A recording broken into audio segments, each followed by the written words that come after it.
Hello everyone. দৈনন্দিন জীবনে আমরা অন্য কিছু ব্যবহার করি না করি, কাপড়ের ব্যবহার আমরা প্রত্যেকেই করে থাকি।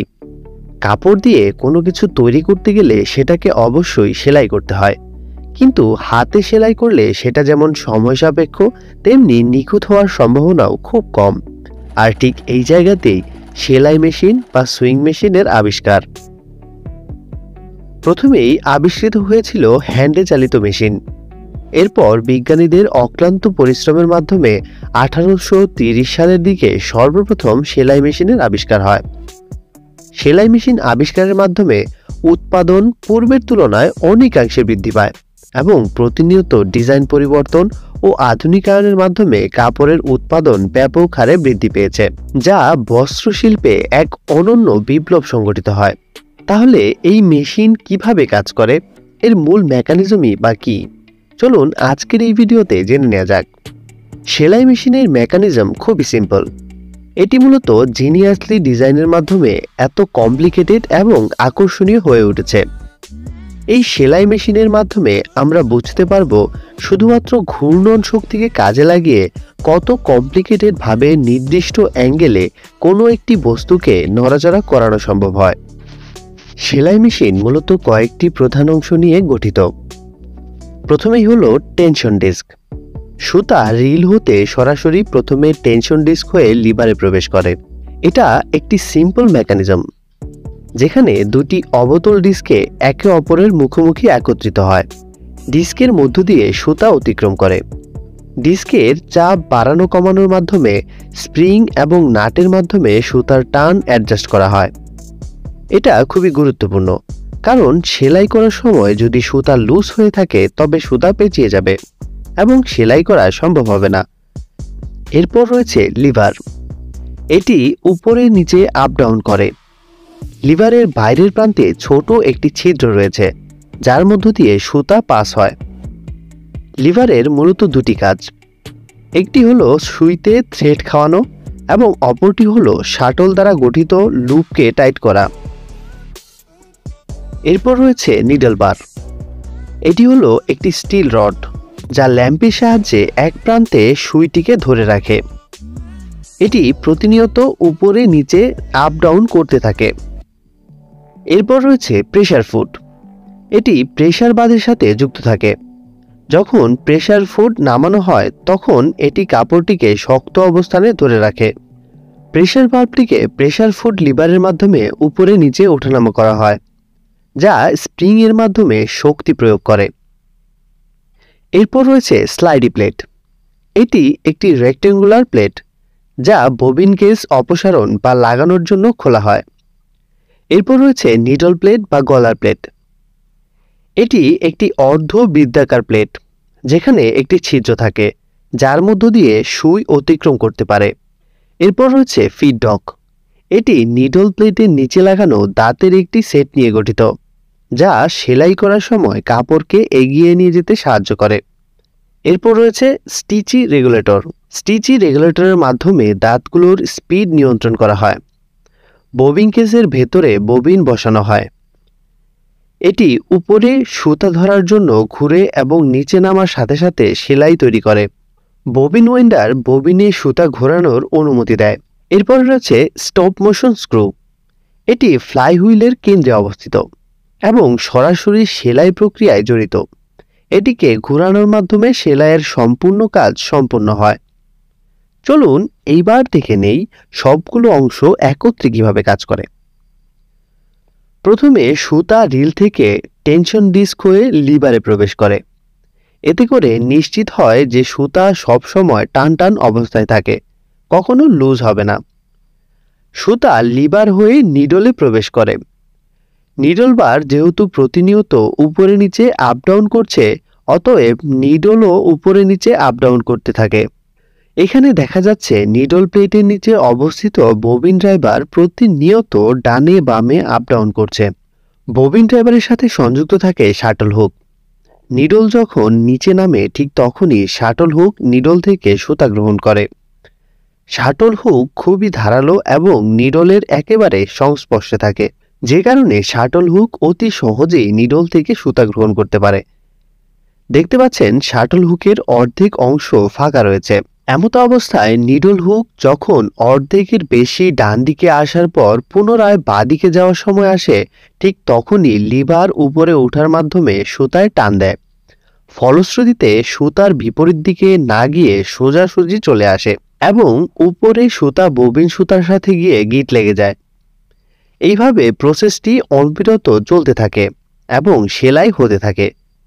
এখানে দেখতে পাচ্ছেন শাটল হুকের মধ্যে যে পরিমাণ এক্সট্রা সুতা বের হচ্ছিল তা লিভার উপরে ওঠার মাধ্যমে পুনরায় গ্রহণ করে এবং উপরে ও নিচে উভয় সুতার মধ্যে শক্তভাবে গিঁট লেগে যায়। যদি লিভার উপরে উঠে সুতায় টান না দেয় তবে অতিরিক্ত সুতার কারণে পেঁচিয়ে যাবে এবং সেলাই চালিয়ে নেওয়া সম্ভব হবে না। কিন্তু এখন একটি সমস্যা রয়ে গেছে। যেহেতু একটি সেলাই সম্পূর্ণ হয়ে গেছে, সেহেতু আমাদের প্রয়োজন কাপড়টিকে তার স্থান থেকে এখন সরানো, না হলে এক জায়গার মধ্যেই সেলাই হতে থাকবে। আমরা যদি হাতের মাধ্যমে কাপড়টিকে সরাই তবে প্রতিটি সেলাইয়ের দৈর্ঘ্য সমান হবে না, কোনো জায়গায় বেশি আবার কোনো জায়গায় কম হবে। তাই কাজটি সম্পূর্ণ করা হয় নিডল প্লেটের নিচে থাকা দাঁতগুলোর মাধ্যমে। এই দাঁতগুলো প্রতিনিয়ত সামনে থেকে পেছনে যেতে থাকে, পিছনে যাওয়ার পর পুনরায় সামনে চলে আসে। সামনে আসার সময় দাঁতগুলো নিচে চলে যায় যেন কাপড়ের সাথে ঘর্ষণ না লাগে, না হলে কাপড় এক জায়গার মধ্যেই সামনে পেছনে আসা যাওয়া করতে থাকবে। এই দাঁতগুলো সামনের পেছনে আসা যাওয়ার গতি নিয়ন্ত্রণ করা হয় স্টিচের রেগুলেটরের মাধ্যমে। স্টিচি রেগুলেটরের সংখ্যা যত বাড়ানো হয় দাঁতগুলো তত ধীর গতিতে চলে। ফলশ্রুতিতে কাপড় আস্তে আস্তে জায়গা থেকে সরে। এইভাবে প্রতিটি সেলাইয়ের দৈর্ঘ্য কম হয়, অর্থাৎ এই স্টিচি রেগুলেটরের সংখ্যা যত বাড়ানো হবে প্রতি সেলাইয়ের দৈর্ঘ্য তত কমবে। এই লুপটি বারবার চলতে থাকে এবং খুব দ্রুত গতিতে সেলাইয়ের কাজও সম্পন্ন হয়। প্রত্যেকটি অংশের টাইমিং মেনটেন খুবই নিখুঁতভাবে সেট করা হয়।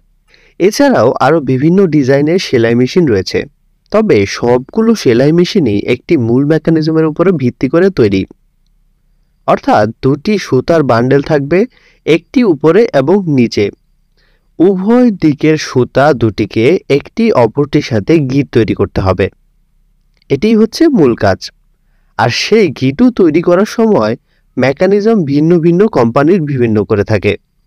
যদিও আধুনিক যুগের 3টি সুতা বিশিষ্ট মেশিনও আবিষ্কার হয়েছে। বর্তমানে সেলাই মেশিনের প্রযুক্তিকে এক অনন্য পর্যায়ে নিয়ে যাওয়া হয়েছে। একটি মেশিন একের অধিক ডিজাইনে সেলাই করতে পারে। এমনকি বর্তমানে সেলাই মেশিন সিএনসি প্রযুক্তি ব্যবহার করা হয়, অর্থাৎ কম্পিউটারে যে ডিজাইন করা হয় অটোমেটিকভাবে সেলাই মেশিন তা সেলাই করে দেয়। তো এখন প্রশ্ন হলো, এই সবগুলো অংশ কিভাবে একসাথে নির্দিষ্ট শেপ এবং সময়ে বিভক্ত হয়ে কাজ করে? সবগুলো অংশকে পরিচালনা করা হয় স্টপ মোশন স্ক্রু ঘোরানোর মাধ্যমে। সাধারণত স্টপ মোশন স্ক্রুকে 3 ভাবে ঘোরানো হয়। প্রথম দিকে হাতের মাধ্যমে ঘোরানো হতো, তাতে সমস্যা হলো সেলাই করার গতি অত্যাধিক কম ছিল। গতি বৃদ্ধি করার জন্য ট্রেডল পদ্ধতি আবিষ্কার করা হয়। এই মেকানিজমের মাধ্যমে পা দ্বারা ট্রেডল উঠানামা করালে বড় চাকাটি ঘুরে। এটি দড়ির মাধ্যমে সরাসরি স্টপ মোশন স্ক্রুয়ের সাথে সংযুক্ত থাকে। সেলাই করার গতি বৃদ্ধি করার জন্য এখানে গিয়ার মেকানিজম ব্যবহার করা হয়েছে।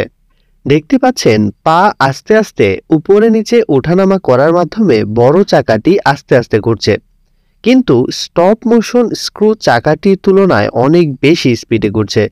এর কারণ হলো চাকার আয়তন মোশন স্ক্রুর চাইতেও অনেক বড়। যদি চাকার আয়তন স্টপ মোশন স্ক্রুয়ের চাইতে 10 গুণ বড় হয় তবে চাকাটি একবার ঘুরলে স্টপ মোশন স্ক্রু 10 বার ঘুরবে। এইভাবে গতি বাড়ানো হয়। সেলাই করার গতি আরও বহুগুণে বৃদ্ধি করার জন্য সাধারণত এই ইলেকট্রিক মোটর ব্যবহার করা হয়। এখন দেখে নেওয়া যাক এই স্টপ মোশন ঘোরানোর মাধ্যমে সবগুলো মেকানিজম কিভাবে একত্রে কাজ করে। মূলত ঘূর্ণন গতিকে ক্লেভার ডিজাইনের মাধ্যমে ভিন্ন ভিন্ন চলন অর্জন করা হয়। এখানেও সেম টেকনিক ব্যবহার করা হয়েছে। যেমন এখানে দেখতে পাচ্ছেন স্টপ মোশন স্ক্রু এর সাথে একটি কানেক্টিং রড পিস্টন মেকানিজমের সাথে সংযুক্ত করা হয়েছে।